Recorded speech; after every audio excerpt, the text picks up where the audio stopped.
आपको कोई आदमी संयोग के कारण सुखी लगता है, एक दिन उसके साथ रह के देख लो, आपको समझ में आ जाएगा कि तो मेरा भ्रम आज ही टूट गया, तो बहुत ही दुखी आदमी। क्योंकि आप दूर से कुछ भी देखो वो आपका मोह का चश्मा लगा है।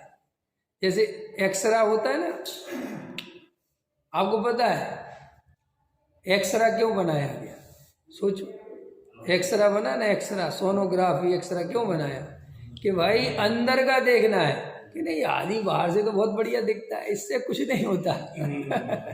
ख्याल में है ना कि साहब इसका वजन 70 किलो है, बॉडी बिल्डर है, एकदम बढ़िया, कि इधर नहीं, इससे कुछ नहीं, इधर इधर रखो इसको। कि सामने रखा मशीन के तो बोले कैंसर है? कैंसर दिखाई तो नहीं दे रहा, कि दिखता नहीं है वो है। ऐसे ही मिथ्यात्व दिखाई नहीं देता, मिथ्यात्व अंदर चलता है। और आपके पास वो एक्सरे वाली मशीन वो है नहीं। उस शास्त्रों को आप एक्सरा समझते हो, शास्त्रों में तो वर्णन है। समझ में आया कि नहीं आया? जैसे रिपोर्ट बनती है तो रिपोर्ट पहले बनती है कि देखते पहले?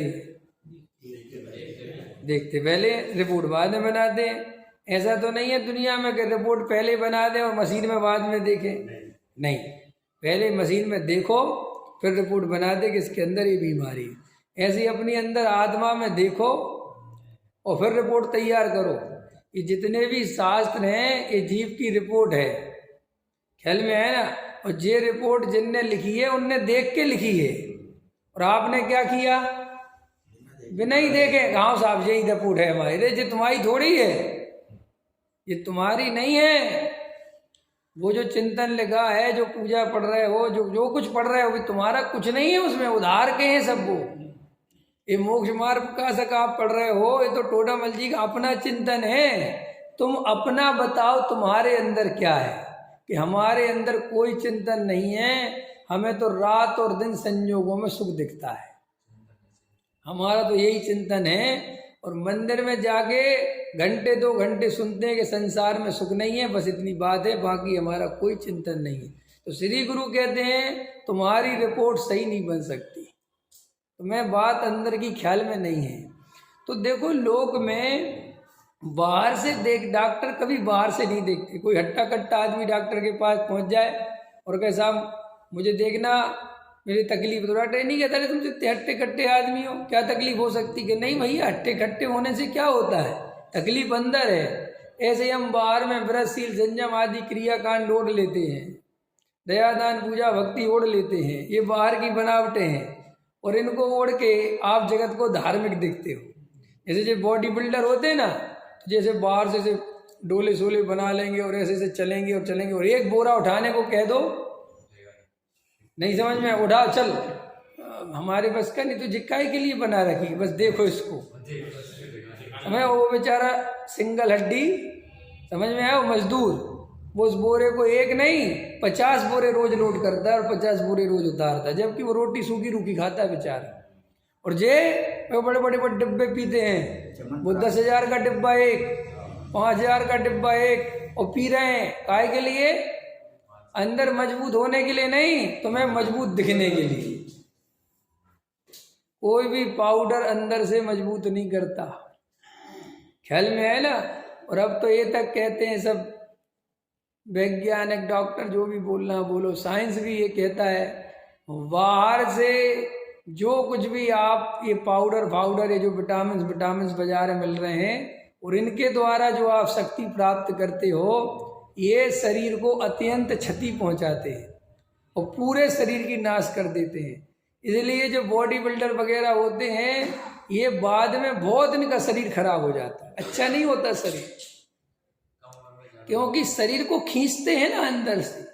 सीधी सी बात है, हमें एक चुटकुला बहुत अच्छा लगता है, मेरे को पसंद आता है वो चुटकुला। एक आदमी कहने लगा, समझा रहा था, योगा व्योगा करा रहा था, तो उसने भी समझाया कि देखो भाई, सांसों की कीमत समझो, भगवान ने गिनती की सांसें दी हैं। कहने लगा बहुत अच्छा, इसलिए तो हम योगा में नहीं आते, यहाँ ज़्यादा ले लेंगे तो जिंदगी कम हो जाएगी। ख्याल में आया ना? इसलिए हम लिमिट की ले रहे हैं, जितनी कम से कम ले सके हैं। हाँ, ज़्यादा खर्च हो जाएंगी तुम्हारी दौड़ धूप में।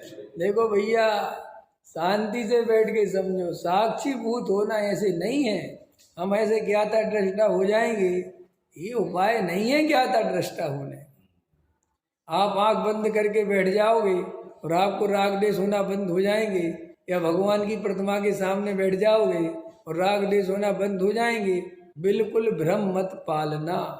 अगर ऐसे राग द्वेष बंद होते तो बहुत सरल था, फिर इतनी कहानी लिखने की कोई जरूरत ही नहीं थी। ख्याल में है ना? रावण अगर शक्तिशाली नहीं होता, कमजोर आदमी होता, तो कहानी लिखी जाती कि राम ने रावण को मार दिया। इसमें क्या मार दिया, तो था क्या रावण? लेकिन रावण इतनी बड़ी चीज था कि भैया राम और लक्ष्मण के पसीने छूट जाए। अंत समझ में है ना? इसलिए उसकी कहानी है। ऐसे ही जो मिथ्यात्व की कहानी जो जनवाणी में लिखी है, और इतने ग्रंथ भरे पड़े हैं, आचार्य भगवंत लिखते रहे रात दिन के भैया समझ में आ जाए जीवों को, तो वे मिथ्यात्व को जानते हैं कि कितना खतरनाक है। ये छोटे मोटे दया दान पूजा भक्ति व्रत शील संयम आदि इनसे जाने वाला नहीं है, और इनसे जाला जाएगा अगर ये मान्यता है तो ये भूल है। तो बाहर से अपन दया दान पूजा भक्ति की चादर ओढ़ते हैं, मोक्ष में दया दान कर लेते हैं मंदिर में, ये सब जो कुछ भी है, और सोचते कि मन धार्मिक हो जाएंगे। नहीं, ये जो टोडामल जी साक्षीभूत कह रहे हैं कि साक्षीभूत रहने का नाम धर्म है, तो वो साक्षीभूत वही जीव होता है जो जीव वस्तु स्वरूप का सच्चा निर्णय करता है, दिन रात तत्व विचार करता है, जिसे संसार में ऊब आने लगी है, जिसे कसायों में रस नहीं आता, जिसे संसार के विषय भोगों में संयोगों में सुख बुद्धि नहीं है। ख्याल में आया कि नहीं आया? जिसे निर्णय हो चुका है कि कहीं कुछ नहीं है राग द्वेष करने, वो जीव धीरे धीरे अभ्यास करके पहले क्षण भर का ज्ञाता दृष्टा होता है, फिर मिनट का होता है, फिर 2 मिनट, फिर वो आराधना चालू होती है। आराधना चौथे गुण स्थान से चालू होती है। चौथे गुण स्थान के पहले आराधना नहीं होती, निर्णय होते हैं। ख्याल में क्या नहीं समझे आप? ट्रेनिंग समझते हो ना? ट्रेनिंग जैसे ट्रेनिंग होती है ना मिलिट्री वगैरह, ट्रेनिंग मतलब कि भाई अभ्यास करो। ख्याल में है ना? युद्ध कभी भी छिड़ सकता है, ट्रेनिंग चलती कि नहीं चलती? तो वो युद्ध नहीं है, युद्ध जैसा लड़ा जाता है लेकिन वो युद्ध नहीं है। वहां तो बैठ के मुझे युद्ध में डरना नहीं है, मैं डरूंगा नहीं, वे निर्णय कराते उस ट्रेनिंग में। ऐसे श्री गुरु कहते हैं अभी आत्मा में रमने ममने की बात नहीं है, अभी कोई पंचगुण स्थान और मुनिराज जैसे अंतर्मुख मुद्रा और ये वो अभी छोड़ो तुम। अभी पहले ये निर्णय कर लो कि संसार में सुख नहीं है और सुख सच्चा आत्मा में है, पहले ये निर्णय करो। ये निर्णय हो जाए जितनी मजबूती से, तब जाके कहीं बात बनेगी कि हाँ अब थोड़ा ध्यान करने बैठो, अब अंदर ध्यान लगाओ, अब थोड़ा अंदर उतरो, अपनी आत्मा में रमने का काम करो। लेकिन यही तो हो रहा है, अंदर मिथ्यात्व फैला पड़ा हुआ है और हम आत्मा में रमने की बात कर रहे हैं, कसायों को छोड़ने की बात कर रहे हैं, त्याग व्रत की बात कर रहे हैं। देखो, त्याग व्रत वास्तव में तभी सच्चे हैं जब सम्यक दर्शन हो। सम्यक दर्शन नहीं हो, त्याग व्रत करता रहे और अपने को धर्मात्मा मानता रहे, तो गुरुदेव श्री तो इसे ये कहते थे कि गृहीत मिथ्यात्व में गया। क्यों? कि एक फिर सीख लिया है, फिर वही दयादान पूजा भक्ति से धर्म पकड़ में आया। तो साक्षीभूत रहना है। कैसे रहना है? तो साक्षीभूत रहने का क्या उपाय है? गहरा तत्व विचार हो, तत्व निर्णय हो, तब बात बनती है।